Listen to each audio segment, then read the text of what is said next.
भारत मालदीव के बीच तनाव चरम पर है। शायद ही इससे पहले दोनों देशों के बीच माहौल इतना बिगड़ा हो। इसी बीच मालदीव की मोहम्मद मोइजू सरकार ने भारतीय सैनिकों को देश छोड़ने के लिए डेडलाइन भी दे दी है।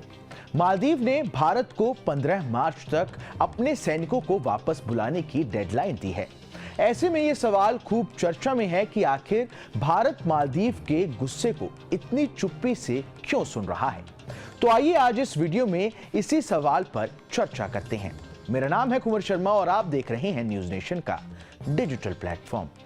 मालदीव के मंत्रियों द्वारा पीएम मोदी को लेकर किए गए विवादित ट्वीट से शुरू हुआ विवाद लगातार गर्माता जा रहा है। पिछले हफ्ते ही मालदीव के नए राष्ट्रपति मोहम्मद मोइजू चीन के 5 दिवसीय दौरे से लौटे हैं और लौटते ही मोहम्मद मोइजू ने राजधानी माले में कहा कि मालदीव भले ही छोटा देश है, लेकिन इससे किसी भी अन्य देश को उसे धमकाने का लाइसेंस नहीं मिल जाता है। कहा जा रहा है कि मोइजू ने भले ही भारत का नाम नहीं लिया, लेकिन उनका इशारा भारत की तरफ ही था। साथ ही मालदीव सरकार ने भारतीय सैनिकों को देश छोड़ने के लिए डेडलाइन भी दे दी है।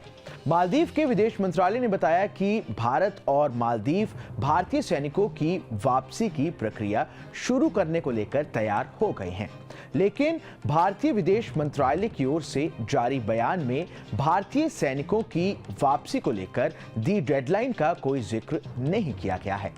तो आखिर भारत मालदीव के इन बयानों पर क्यों प्रतिक्रिया नहीं दे रहा है? क्या मालदीव भारत के लिए इतना अहम है? दरअसल मालदीव जहां स्थित है वही उसे खास बनाता है। हिंद महासागर के बड़े समुद्री रास्ते के पास मालदीव स्थित है। हिंद महासागर में इन्हीं रास्तों के सहित अंतर्राष्ट्रीय व्यापार होता है। खाड़ी के देशों से भारत में ऊर्जा की आपूर्ति इसी रास्ते से होती है। ऐसे में भारत का मालदीव से संबंध खराब करना किसी भी लिहाज से ठीक नहीं माना जाता है। हिंद महासागर में चीन अपनी मौजूदगी बढ़ा रहा है। ऐसे में मालदीव उसके साथ आता है तो उसे पैर जमाने में और मदद मिलेगी। वैसे भी मोइजू को चीन समर्थक माना जाता है। वहीं भारत के साथ राजनयिक विवाद के चलते मालदीव के राष्ट्रपति मोहम्मद मोइजू ने चीन के साथ नजदीकियां बढ़ानी भी शुरू कर दी हैं। मोइजू हाल ही में चीन दौरे पर थे और वहां उन्होंने चीन के राष्ट्रपति शी जिनपिंग से मुलाकात की। इस दौरान दोनों देशों ने पर्यटन सहयोग समेत 20 अहम समझौतों पर हस्ताक्षर किए हैं। इसके साथ ही दोनों देशों ने रणनीतिक साझेदारी बढ़ाने की भी घोषणा की है।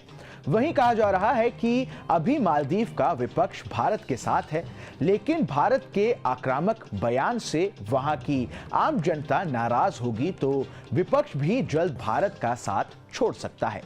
ऐसे में चीन की मौजूदगी वहां की सत्ता और विपक्ष दोनों में बढ़ेगी।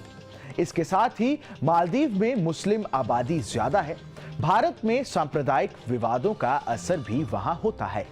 नूपुर शर्मा मामले में भी मालदीव से प्रतिक्रिया आई थी। इंटरनेट के जमाने में घरेलू राजनीति का विवाद सीमाओं से परे भी होता है। आपको बता दें कि भारत मालदीव के बीच चलते विवाद के दौरान विदेश मंत्री एस जयशंकर से जब इस बारे में पूछा गया तो उन्होंने कहा कि राजनीति तो राजनीति है। मैं इसकी गारंटी नहीं दे सकता कि हर देश, हर दिन, हर व्यक्ति हमारा समर्थन करे या हमसे सहमत हो। हम इसकी बेहतर कोशिश करते हैं और पिछले 10 सालों में कामयाबी भी मिली है। हमने कई मामलों में मजबूत संपर्क स्थापित किए हैं।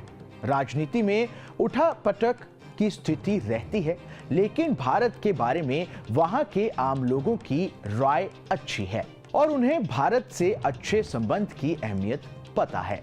इस खबर में बस इतना ही। यह खबर आपको कैसी लगी हमें कमेंट कर जरूर बताएं।